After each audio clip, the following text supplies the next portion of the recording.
Hi, Lesia. Welcome to the community. Thank you so much for joining us in OCT7. Would you like to introduce yourself? So my name is Lesia Dubenko. Thank you for having me. Thank you for inviting me. I'm from Ukraine. Currently, I'm not in Ukraine, but I'm a journalist, analyst. So, I've been featured in quite a few publications out there, like the Financial Times, Kyiv Post, New Eastern Europe, Politico Europe, Times of Israel. So quite a few. I studied abroad for quite a while, and I did my master's degree in Sweden, Lund University. So I'm a political scientist, but I'm more of a journalist and an analyst, and I am a political scientist. It's just that no, I'm not an official. So that's like, yeah, in a nutshell. Amazing. So we know you from the Times of Israel because we deal with Jew hatred. And one of the things that I noticed that really got to me was that you wrote that the Russian information war machine is directed at us. It is. Well, I mean, it's nothing new to be honest, right? So actually, I have a new article out. It was out yesterday. Kyiv Post article about anti-Semitic propaganda that Russia does, but it's nothing new. So I mean, Russia has done pogroms. It has a long history of Jew hatred. Unfortunately, Ukraine some has some of it too, but it's changed a lot over the years. And but Russia hasn't changed, and since the full-scale war in Ukraine, which started in 2022, but the original war started in 2014. It has really started attacking Israel as well. Not just not just Israel, just like the whole kind of Jewish concept. Because, for example, our president Zelensky, he's a Jew. That's open information. Everyone knows it, and it's like it's like Christmas came early for them. You can kill two birds with one stone. You can attack Ukraine. You can attack Jews. You can attack Israel. You can, I mean, it's really something that I guess in their wicked worldview, something that they appreciate, and it has really ramped up propaganda recently. Quite a few examples out there, some of them outrageous. Quite like, I don't know whether you saw this. Maybe the like Russian kind of Israeli saw this or Ukrainian Israeli saw this, but there was this comedy rom-com where they actually discussed something like that. I don't even know how to translate it to into English. That basically Lenin was a Jew, and that Bolsheviks are Jews, and all the problems that Russia has today stem from them. So something along those lines. And there were such, heavy slurs. They also said that Lenin's corpse is akin to I can't remember right now the exact name, but something really bad. So, I mean, and this is a completely audacious example. There are other like strange examples, like a Russian official saying out of the blue that Chiburashka, I don't know if your audience knows this, but it's like a Soviet cartoon with like big ears and stuff, that Chiburashka is a Jew. And the reason for that is because he apparently arrived in a orange crate or whatever you call it, right? Or barrel, like I'm not sure the word. Like and because Russia imported oranges from Israel, he is a Jew. And I'm Oh, like, wow. okay, yeah. Oh, Anything else? But I mean, it's like I mean, but their imagination. I have to be honest, when it comes to Russia, their imagination is quite prolific and less in a way. So I'm expecting something new soon. I'm pretty sure that there will be new examples. yeah, that's amazing. And so, you have such a unique point of view, I feel, in the crowd of the people that looking at the situation and interpreting it for us, because Ukraine is very attacked also on the information war front, right? There was a Oh, time that absolutely. the entire world thought that Ukrainians are Nazis suddenly, right? And that's Russia, if I'm not mistaken. That's a Russia, made in Russia propaganda, no? Correct me Obviously, if I I'm wrong. mean, listen, when it comes to Russia, they have two triggers, right? So one is Nazis, and the second one is probably Jews, and there's something else, I'm pretty sure, but their number one word is Nazis. That's due to history, right? So, I mean, history wasn't kind to them in that respect. I understand it was a tragedy for everyone. And so, I mean, if you want to trigger a Russian, you use the word Nazi. That's all. That's all you have to do, right? It's very easy. You don't have to come up with anything very intricate. So when it came to Ukraine, it was, the perfect choice to call us Nazis. I don't know why we're Nazis. You tell me why we're Nazis. For a country that has so many ethnicities and, presidents of different ethnicities and ministers of different ethnicities, that's rich. And but it doesn't matter to them. When it comes to Russia, they create images, right? They create perceptions of something, and they can have a lot of messaging at the same time. You can call Ukraine brotherly nation. You can call Ukraine Nazis.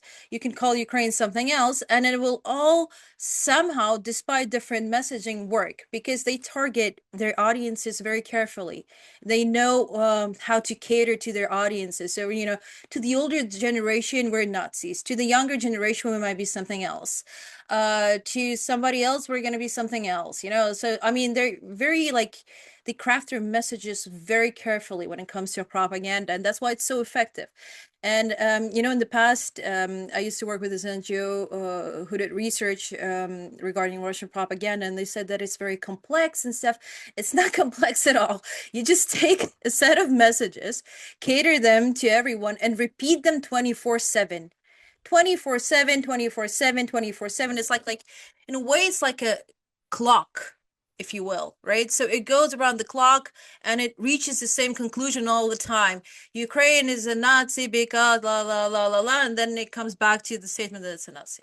And it's extremely simple.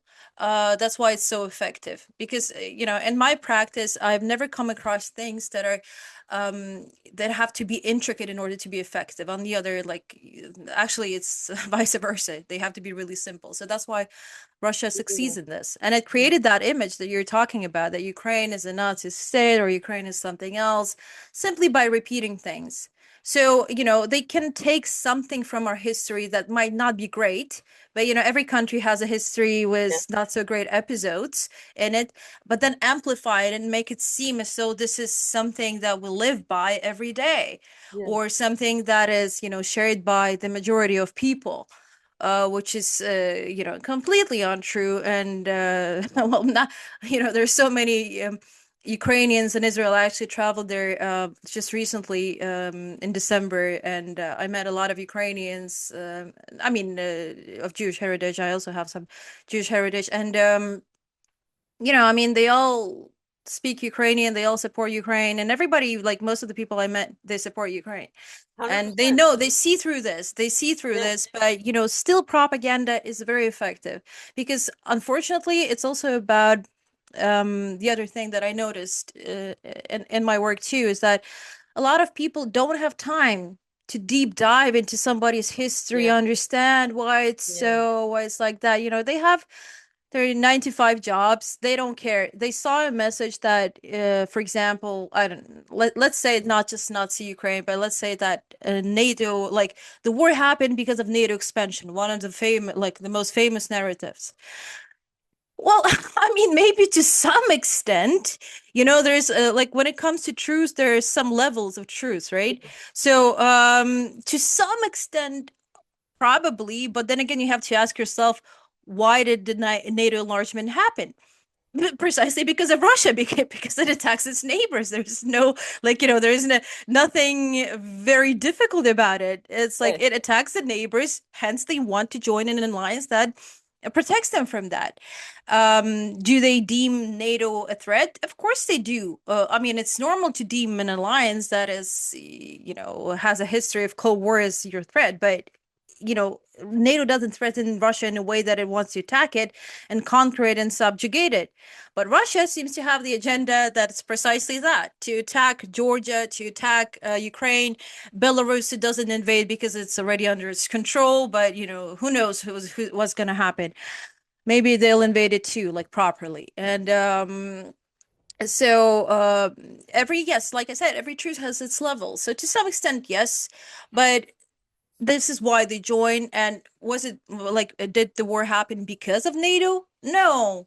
It happened because Yeah, NATO Russia, joined yeah, because it of happened NATO. because Russia has a fetish when it comes to Ukraine. That's a separate topic that it's like, it's I talked to a guy who worked with Navalny, Alexei Navalny. He's confident, like a very well, he's not famous, but he's known in some circles, a guy. And he said that, and he's Russian, and he said that it's true that Russia has this kind of fetish towards Ukraine, that it's like a woman that you have to rape all the time because she left you or something. And it's like, this kind of mentality that you can't let it go. Yeah. And it's unfortunate, but there's nothing you can do about it, I know we unless you feel defeat. very, very similar. I mean, it keeps shocking us, like how people are obsessed with us. Like, let go, get a life. Like, what are you doing talking about Israel all day? Like, don't you have anything better to do? People are obsessed, so I know exactly the feeling that you mean. I want to ask you Yes. something very specific about Russia. When October 7 happened, I was like, how are we getting attacked on Putin's birthday? Like, and I was sure that everyone's going to talk about it, and it completely disappeared. Most of the people that I say October 7 is Putin's birthday, they never heard about it before. Is it significant in your eyes? What do you think? Of course, this is significant because that guy has a fetish when it comes to some kind of symbolic things. He's a very big on symbolism. So the October 7th being his birthday is hardly a surprise. And generally, knowing Russian mindset, because, I'm part of the culture too, right? So I know how they operate. It's not only completely possible that it has to do with his birthday, but most likely has something to do with his birthday, Mm, because in 2023 the situation was such that Ukraine was doing this counteroffensive. It wasn't successful, we're not going to lie, but in 2022 it was very successful. So we took back a significant part of what they took at the beginning of 2022. So I want to emphasize that to this day, Russia has not conquered a city of regional significance. The only city of regional significance that it conquered was Kherson, and that was early 2022, and then it lost it. So that was, I mean, that's a big slap in the face, and you need to divert the attention of the world, because Ukraine, what if Ukraine liberated all of the territory in 2023, right? That would have been a dramatic disaster for Putin. And he's friends with Iran, not a big not yeah. a big secret.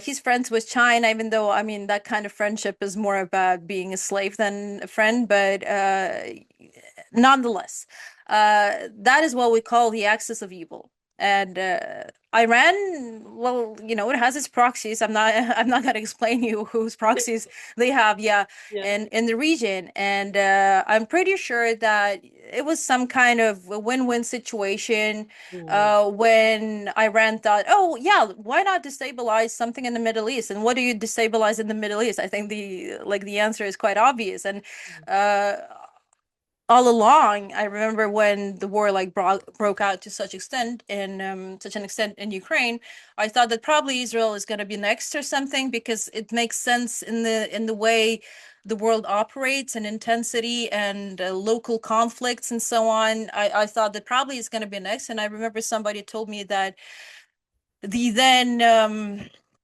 was well wait he was his national security advisor, Jake Sullivan, Biden's national security advisor, and he said something like, oh my god, it's so calm in the Middle East these days. I'm like, wait, Jake, just wait a little bit, and you're gonna see things happen. I'm pretty sure about that.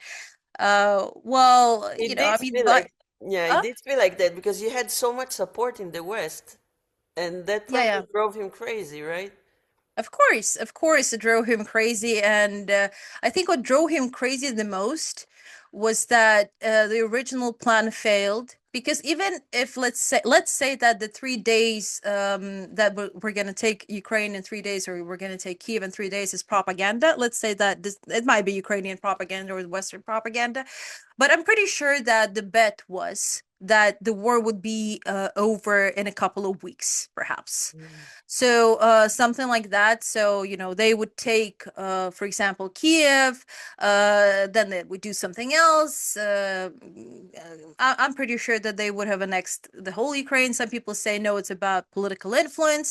I very much doubt that when you invade another country to such an extent, because this to me looked like the classic kind of 19th century invasion, when you just invade in order to subjugate and make it part of your empire.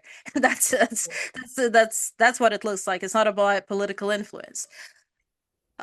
Whatever their end goal was, or I think it might have been also kind of like, fluid, but I think that they expected it to last a couple of weeks, perhaps a month.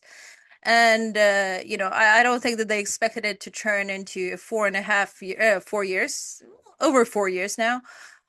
This is not their expectation 100%. And imagine being Putin, because he thinks so highly of himself, right? He is a KGB agent, and well, agent is a big word. He was a clerk in Dresden. Actually, he wasn't even an agent. I think he was some kind of one Russian guy described him as a typical rat. So, and this is, but somebody who would report on other people, whatever, like, something really low. But I think that he deems himself to be a grand strategist of sorts, right? That he knows everything about geopolitics, he knows everything about military theory, he knows, hell knows what he doesn't know. So he deems himself to be very high, to be like super great. And then it turns out that Russia, which is what, 50 times the size of Ukraine, with all their ballistic missiles, people, whatnot, cannot conquer a country. And at the same time, it threatens the West, saying we're going to conquer everyone, or we're going to annihilate everyone. It's their typical talk. Daily talk on Russian TV starts with nuclear annihilation kind of talk, that we're going to bomb London, we're going to bomb Paris. Like, are you okay? Really? Like, for What do real. they have against London and Paris? Stop. What? Because, well, first of all, the West is now portrayed as their evil enemy, I guess, because it helps Ukraine. It doesn't understand Russia. It doesn't negotiate with Russia. I mean, probably they negotiate behind the scenes, but the point is that they still portray the West as if they're supposed to kill everyone there. They're supposed to either conquer or annihilate. Depends on the mood, right? That day, but the gist remains the same. Propaganda daily says that somebody needs to be killed, that we need to kill somebody. Like, I don't know. Are you okay? I don't think you're okay. I mean, if a nation says every day that you need to kill somebody, there's something a little bit wrong, you know? I mean, it's not cool. Get a life. And yet people try to kind of understand Russia. Um, they want to negotiate with Russia. Like, okay, do you negotiate with Hamas? I mean, probably you can negotiate to some extent, but their goal remains the same. And we Mm, know what their goal is. mm, They're not going to stop just because you had a little negotiation with them. yeah. And same goes for Russia. So, I mean, I think it's also about understanding that that country has a profound psychological issue of sorts, if you will. And today it threatens Ukraine, tomorrow it threatens London. Then it says like things, I don't know if you heard about this. Like Dugin said, their top ideologue, that Jerusalem must be Russian or it won't exist at all. Like, isn't that a threat? I think it's a threat. Yes. I Yeah. mean, Yeah, it's we yes. often feel like we're kind of like football, like America and Russia are playing against each other, and we are the football. They're just Yeah, like exactly. we get Exactly. kicked, but they are the enemies here. Basically, we're kind of like stuck They're not between. even like, they're the enemies, but at the very same time, they seem to have some kind of cooperation going on too. So, I mean, it's like it's like in the Cold War in a way. So the USSR and the US still had a very robust dialogue. Mm, Despite being officially enemies, right? They still had a very robust dialogue and they managed to find ways out. But, Russia and the USSR are, I think, those are very different things. I mean, the USSR, like it or not, it was a much bigger economy, a much more influential economy.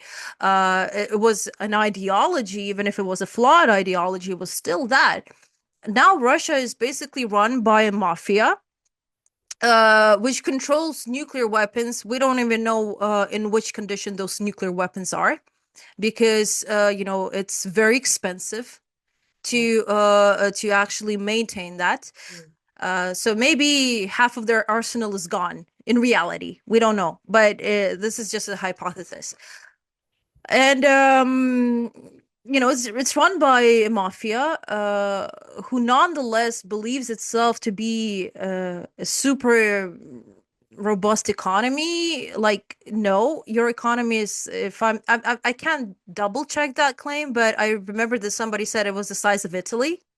The like, yeah, so I mean, it's something like that. It's not enormous. It's not enormous, and it survives on fossil fuels alone because Russia doesn't produce, it doesn't, like, Israel produces AI technology, for example, right? It's like big in that regard. It's just like a minuscule country, but it's like has a big economy.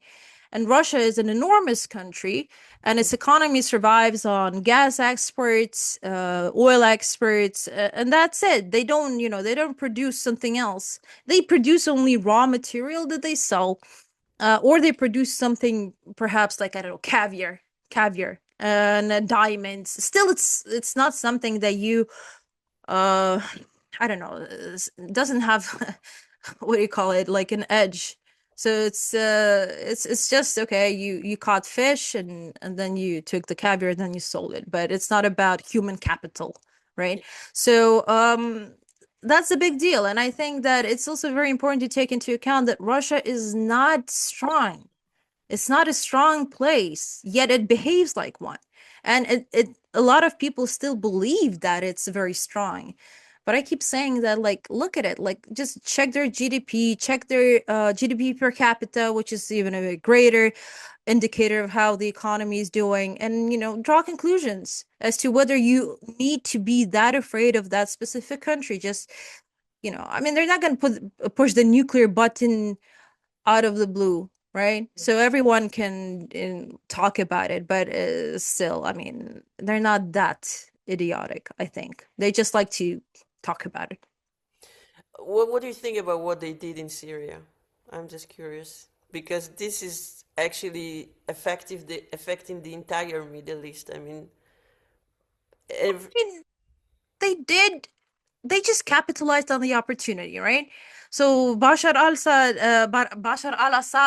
whatever his full name is, he is a guy who needed help, right? In that specific civil war, and he got help in exchange for supporting Putin's geopolitical ambitions in the post-USSR era, because, like, in the USSR era, Russia was very present in the Middle East, right, through many countries, not just Syria. yeah, Then its influence diminished because it had no money after, like, just like, think about it. In the 1990s, Russia was nothing. It defaulted. It had no money to even, I don't know, run its own economy, build its own military, let alone do something else abroad. So, and then this opportunity came up and they just capitalized on it. They're very simple people. Like, they see, they grab, they do. And that's again why they're so effective. They don't overthink. There's like, they don't have these long discussions like in the West. Should we do this? Should we not do this? Should we do this? Should we not do this? They're like, do this now. And that's it. And that's it. And they did it. Whether it paid off? No, it didn't pay off. It still didn't pay off. But I guess it made Putin feel very important. we saw people saying that Russia offered Russian passport for people in Syria to join the war in Ukraine because they didn't have enough soldiers. I don't know if it's true. It's they offer. I think they offered that passport to many people. It's Mm, not just in Syria. From what I know, I don't think that they offered their passports, but they certainly engaged North Korean soldiers. mm, Yes, so I mean, about I don't know the exact number, but it wasn't very small. So they basically, I mean, they purchased people abroad in order to fight their war in Ukraine, which is even crazier, right? I mean, it's just the grand question is what for? I mean, I understand that in their minds, it's because Putin wants to do this. He's 73, 72, 73. So he wants to do it before he dies. Accomplish something. And he doesn't care how mm, many people die in the process. But still, when you come to think of it, when you think about it from some kind of bird's eye view, you don't understand really what all this is for. Because Ukraine presented zero threat to Russia. We just wanted to live our lives. And then suddenly they come around and they claim that we're Nazis, that we're going to annex Crimea, then we're going to use some kind of people in Donbass to claim that they don't want to be part of Ukraine, that we committed genocide against them, which is especially funny because especially Donetsk, Lugansk, not so much. But Donetsk, when it was part of Ukraine, in the sense like a part of the country, it was probably one of the richest cities in Ukraine. It was, mm. yeah, it was even richer than Kiev to some extent. Wow. Definitely richer than Lviv, 100%. But it was richer than Kiev because they had it's actually like rich area, right? So that's where all the coal thing is going on, and they also take some regions for a reason, right? They took some regions in the south of Ukraine because of the fields, because of the grain, because that's real money we're talking about, not just Yeah. people. We're gonna move to Q&A like in a Yeah, minute yeah, or yeah, yeah, so. I yeah. just I just want to Mhm, ask you last yeah. question before we Mhm. move to the Q&A. Do you think that Ukraine and Israel can work together better in order, because we're facing the same enemy in the end of the day. Yeah. What do you think we can do in order to get stronger, both of us? I think I mean there's cooperation going on. To the extent that I would like to see it, no. The answer is no. And I talked about this with Israeli officials, and I know that there's certain officials in the government who want more cooperation with Ukraine. There are some other forces that resist due to reasons that are valid or not. Is not up to me, like, to decide. But I think that it's imperative. I mean, not only are we facing the same enemies, but you have to take a little bit of a side. I understand that Israel has a very unique situation. It's not like any other country in the world out there. It's literally surrounded by enemies.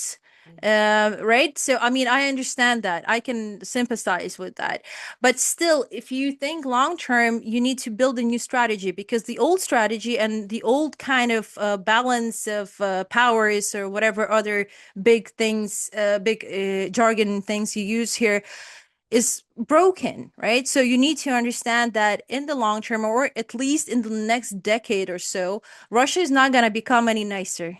Mm, You know, it's not going to become any nicer. It's not going to become more Israel friendly, or more somebody else, friendly, that is beneficial to Israel. So I think that that has to sink in, but it has to take time. But I think the Iran war showed it very well with Shaheds mm, that are flying.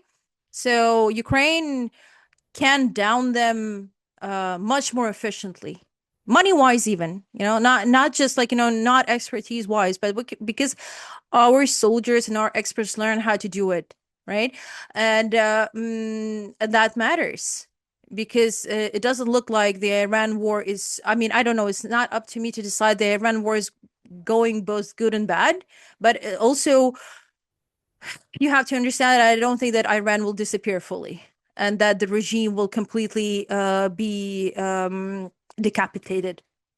Maybe I'm wrong. I hope I'm wrong, but I'm saying that these people aren't going away and their cooperation is not going to diminish. So you will have to take sides. You'll have to do a little bit more collaboration. And I know that at least some Israeli, not just officials, but well, let's call them big shots or whatever, that they wanted to travel to Ukraine to find out more about how we down Shaheds, but then there was some kind of problems regarding that, and I don't think it's a good idea to postpone it. You need to collaborate now. I mean, Zelensky went to the Gulf countries recently, right, to talk about some kind of military cooperation. I would rather have him go to Jerusalem or, and talk about this than to the Gulf countries, which I don't consider to be Ukrainian friends at all. Especially ideologically, but I'm happy that to do it even behind the scenes. It doesn't have to be so kind of solemn, but the point is that you need to do it because Russia is not going away. I don't believe that it's going to collapse, whatever people say, and perhaps Iran won't collapse either. So you really need to ramp up that cooperation.